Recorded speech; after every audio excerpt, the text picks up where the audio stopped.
A sports update. Now from ABC News in Washington, here's Jack Whitaker. Good evening. His rocket serves and rifled volleys working to perfection. Pat Cash devastated Yvonne Lendl at Wimbledon today and denied the world's top-ranked player the title he covets the most. The 22-year-old Australian's cat-like reflexes served him well on Wimbledon's grass and caused Lendl to lose the first set in a tiebreaker 7-5. Cash gained momentum in the second set, breaking Lendl in the third and fifth games, and a frustrated Lendl threw his racket to the grass following a double fault, underscoring his loss at 6-2. Lendl did manage to rally in the third set, but not for long. He broke Cash in the fourth game, but then double faulted in the ninth, and Cash pushed on to take the third set 7-5. Cash's victory is the first by an Australian man since 1971, and he shook Wimbledon tradition by darting across center court and into the stands to share his moment of triumph with his father. The $600,000 Canadian Golf Open started out today in a three-way tie, but Curtis Strange broke away from the pack early and coasted to victory with a 3-under par 69. His take was $108,000. At Belmont, the favorite, Fiesta Gal, won the Coaching Club American Oaks race, taking the lead from the other 3-year-old fillies at the last turn and winning the $172,000 purse by 3 lengths. In baseball, the Texas Rangers stopped the American League East leading Yankees 10-4. And hi, everybody. Doug Miles along with Don Henderson doing a special edition tonight of the Sports Talk program. As we remember, really, two legendary broadcasters, both of which Don has worked with. I worked with one, or knew one a little bit. We're going to talk about, of course, the great Jack Whitaker and Jack Perkins, who both sadly passed away last week. Jack Whitaker at 95, and Jack Perkins, you remember him from his work on NBC News and the biography show at 85. And Don, let's start with Jack Whitaker. Of course, people remember him if they were alive at the time. Really one of the legendary network broadcasters. Actually was the broadcaster on the first Super Bowl, but you knew him back in Philly and worked with him, didn't you? Really, no question, Doug. He grew up in the Philadelphia area, and not only that, after his career was over, as you and I have talked about many times, when Jack retired, he came back to Philadelphia and retired, and he was in all phases of broadcasting. I mean, he worked with the Eagles. He worked with the CBS affiliate in Philadelphia, WCAU TV. He did weather. He did so many different things, but he was really best known in the later years for the commentary he had around major sporting events like the Kentucky Derby or the Super Bowl or whatever it may be. But really, his groundwork was with almost every sporting event in Philadelphia. Yeah, I've been watching some of on YouTube is a few things at Jack, not a lot. Hopefully they'll put up more now, but you're right.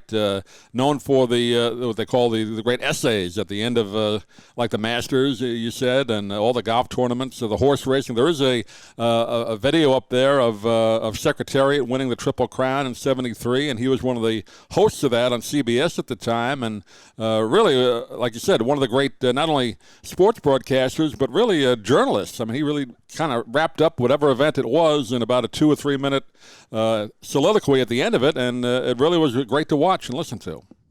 No question about it. His versatility is what struck most of the people. I mean, as he came along in his early days in Philadelphia, and he would move from one venue to another in terms of the sporting event, not the building. He worked at CBS most all the time. He was in Philadelphia, but he would move from golf. He would move from tennis. He would move from the Kentucky Derby. He would go from one event to another and not miss a stride. Let's talk a little bit about, you knew him in Philadelphia. Of course, Don, for listeners may not be aware, or maybe new listeners we have, worked in Philadelphia for so many years on television and radio, but you worked together for a while, didn't you, at a couple of stations? Oh, absolutely. He was really one of the really class people you'd ever want to know, and he tried to help everybody. He really had his roots in Philadelphia. He left really very early in my career and started, went right to New York, and then he blossomed in all areas. I remember best in his early days in Philadelphia, and then his later days when he came back. And, of course, I'm a member of the Pioneers in Philadelphia. He came back about, I'm going to say 18 months ago, 18 months or so ago, and came in and he gave a little chat at one of the meetings, and it was just as much fun listening to him then as he did when he was actually working on a regular basis. We're going to do a show with Don a little bit later on as we come down closer to the event. Don's going to be inducted into the Philadelphia Broadcasters Hall of Fame, so we'll talk about that at that time. But it's a great group, Don. I was looking at the website, and people be maybe a little surprised at all the great network names that they knew, many of which started out in Philadelphia broadcasting. And of course, Jack was one of them. No question about it. And he was very low-key personally, not a flamboyant type of broadcaster. He just very nuts and bolts kinds of things. He did it, but he was so well prepared when he did anything that he was involved in, as I said, and there were so many different events, but he was so well prepared for each and every one that it just made it a lot of fun to listen to him. Yeah, getting back to those great essays that he did at the end of all of his events, he had to be doing those off the top of his head. I mean, he couldn't have written them down and read them, and he was looking right at the camera. I don't think he had any notes, so it's an amazing talent that he was able to do that. Well, it was. He had just tremendous ability to do it. He had information at his fingertips, and he really just constantly would do an event, even if it wasn't the final. I mean, for instance, if it were yesterday and, Rory was to win, he would come right on after the event and do a commentary on what happened over the 4 days or whatever, and he would have the numbers right at his fingertips to go right into it. Yeah, it was amazing how he did that. And now I guess he really was never a play-by-play announcer, although he did work on the first Super Bowl, which both networks had at the time, CBS and NBC. He didn't do a lot of play-by-play, did he? Or did he do local play-by-play in Philly? He did the Eagles for a period of time. He did, okay. In the early days, that was one of the things, as I say, it was so interesting to follow his career and to follow him because he did so many things. And the Eagles, yes, he did the Eagles on the WCAU, the CBS affiliate in Philadelphia, and loved football, loved doing it.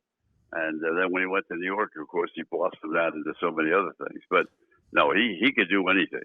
He actually did a game show. You can actually go on YouTube, and there's a clip of it. Something like, look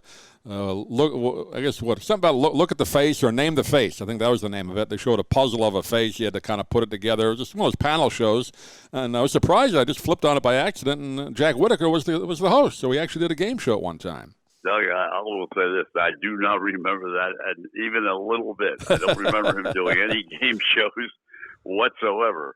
I think it was only on maybe one season or even less, but yeah, it is on YouTube if you look it up. They did a lot of kind of like a What's My Line mode, that type of game show. It might have been a Goodson Todman, but he hosted it. Well, yeah, he could do that. Yeah, I'm telling you, he could do anything. He had the ability to assimilate into whatever it was that he wanted to do, and he could do it very, very well. And as I said, you hand him of course, it'd be a lot different today, but I'm saying if you handed him a spot doing the weather on the news, he could do that. He'd step up, he'd do the weather, then he'd do sit down and be an anchor, then he'd do a football game, then he would do.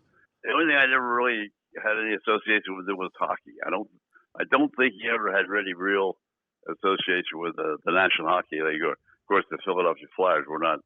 There was not a hockey team in Philadelphia in the National Hockey League. It was a minor league, but not the National Hockey League team. CBS for many years, and then he went over to ABC, and then after he retired, again, you saw him, Don, around Philadelphia from time to time, even what you said about a year and a half ago, and I guess he was in reasonable health into his 90s, so he did not have a big illness at the end. He just passed away in his sleep, which was, if you're going to go, that's the way to do it, but 95 is a pretty good run. Yeah, and the other thing he did, Doug, which we really didn't touch on, he did a lot of golf. I mean, when he switched networks and he did a lot of golf commentary, right? Not only during the matches, but after the matches. So he was really known for so many different things. It's hard to really center in on one that was better than the other. Almost, although he didn't do play-by-play per se, but like Curt Gowdy. Curt Gowdy did so many different sports when he was announcing. Yeah, that's exactly right. There was a great similarity there. Both had tremendous talent. Both knew a lot of sports, different sports, and both were able to bring those sports to the listeners or viewers with a lot of perfection. Sad to say, not anybody like Jack Whitaker working today. I don't think we'll see that guy kind of a talent again. It doesn't appear so. I don't want to say no one. I guess there are some people we just, we'd have to go back for a minute and think about it and who you could compare them to. But I guess from a baseball standpoint, we talk about the greatest was Vince Scully. Scully, right. But now between Major League Baseball and so forth, I think there are a couple of people you could, put in there as really outstanding baseball broadcasters. Yeah. The time machine. We've all fantasized about it. Hop aboard and roar off into the future, or go back and relive a moment from our past. That's the idea behind A&E's Time Machine. We'll be there when history is made. And sneak a peek at the 21st century to find out what lies ahead for the next generation of time travelers.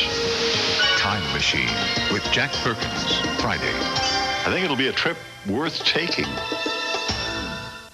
Well, let's talk about another man named Jack, who Don and I both knew down here in Sarasota. Of course, people around the country knew him from his work on NBC News for many years, and then the biography show on A&E. He was the host of that. And later on, he came down here into Sarasota and did a Gulf Coast Journal, which was on public television for many years, featured stories about Sarasota and Manatee. And, of course, we talk about Jack Perkins, who you and I knew from not only a radio station we were affiliated with here in Sarasota, but the Media Roundtable. He passed away at 85 last week.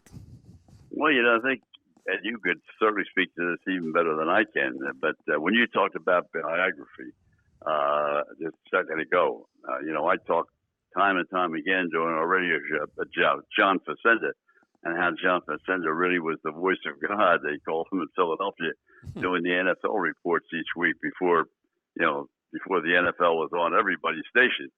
But so consequently, I'd say the same thing about Jack. If you listen to a viewed biography, then you had to know Jack, because he was really the guy, voice of God there.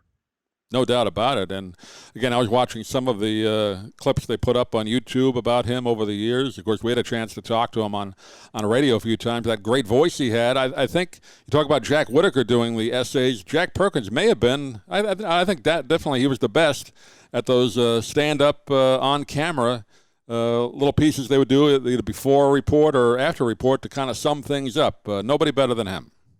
Yeah, I agree. And, of course, when I talk about Facenda, I talk about the voice. And when you talk about Jack, you also have to talk about the voice, because when you watch biography, it was really the voice that got to you before anything else. It was the first thing that was so recognizable. Every time biography came on, his voice was there. Yep. He really, an interesting man. We got to know him a little bit, as we said, and he kind of gave up the news business. He was still a relatively young man, and he and his wife moved to this little island off the coast of Maine, and just kind of said, he said, I had enough of the news business. And I guess about 12 or 13 years, he wrote a book about it, and then he came down to Florida and got into some of the broadcasting we mentioned with the Gulf Coast Journal. He kept his hand in it over the years, but he gave up the news business. He got fed up with it, and that was back in the 80s. So I guess he knew it was coming. Well, there's no question. It's a lot different today, and has been, I don't know about as far back as that, the 80s, but it certainly has changed dramatically from the 90s on. No question. It's a different type of business now. It's an entertainment type of business rather than, a strictly professional news type of business. Yeah, and of course he was very involved with whatever community he was in. I know people have talked about when he was up in Maine, the people there. Not a lot of people living up there, but he was involved up there. Of course, here in Sarasota, really became part of not only Sarasota, but where he lived down in Nokomis and Venice, involved with so many of the local kind of nonprofit organizations and the church he was involved with. So a good life he led. I think he found real happiness after he gave up the news business. Well, as I said, he was, and as we know, with the roundtable in Sarasota, he would bring up topics at different times, books that he had interest in. Even as you mentioned, the books that he had written himself. He had a lot of interest, but he just didn't want to be tied down to doing some kind of news every single day, or be responsible for what was being presented on a particular radio station or whatever network he had worked for, and didn't want to make any more noise about that particular item. Yeah, he wrote poetry Right. like we said, the books about other topics, not just his life and news, but religious things and his beliefs. So again, a very nice man. We got to know him a bit. We had a chance to talk to him several times on the air and off, and always a class act. I've seen a lot of people posting on. His son has a Facebook page. One of his sons, is a sports director up in Minnesota, and a lot of people are posting memories of Jack Perkins there, and he really touched so many people. And we're going to try and get the son on. I messaged him, Don. I mentioned that to you earlier in an email. Hopefully, we'll get him on soon. There's no word on any memorial service, but maybe we can get a son on one of these days and talk about him. Yeah, when I first heard it, you and I talked about it, and his son being involved from a sports standpoint, not from a news standpoint. I thought he would be a very interesting guest to have with us, to give us really some real insight into when Jack made the transition, when he decided to move out of news, when he decided to go up to Maine, why he decided to make the journey from Maine to the ice-cold country up down to Sarasota, Florida, on the West Coast. Right. And there has to be reasons for why he did each and every one of them, and the son would probably be able to fill us in on why that was. Yeah, we'll try and work that out on a future show. But we just want to do kind of a short remembrance on our Sports Talk show, and remembering two broadcast legends, the great Jack Whitaker and the great Jack Perkins. And I guess we got to consider ourselves lucky, Don. You knew Jack quite well, and we both got to know Jack Perkins pretty well. So that's pretty good to have a chance to meet these two gentlemen. Well, it's certainly a tribute to the business, the fact that you had an association, even though I didn't work directly with either one. Had the opportunity to know them and meet them at different opportunities and so forth. Those are the kind of people you like to be able to say when you talk to friends and people that you've been with in the news business for a long time, talk about what they brought to the table, and it was certainly a great deal. Well, that'll wrap it up for this edition. Hope you enjoy it. We'll get back with you real soon. There's a lot of great sports events coming up, so stay with us here on our channel here, and we'll talk to you soon. Thanks for listening.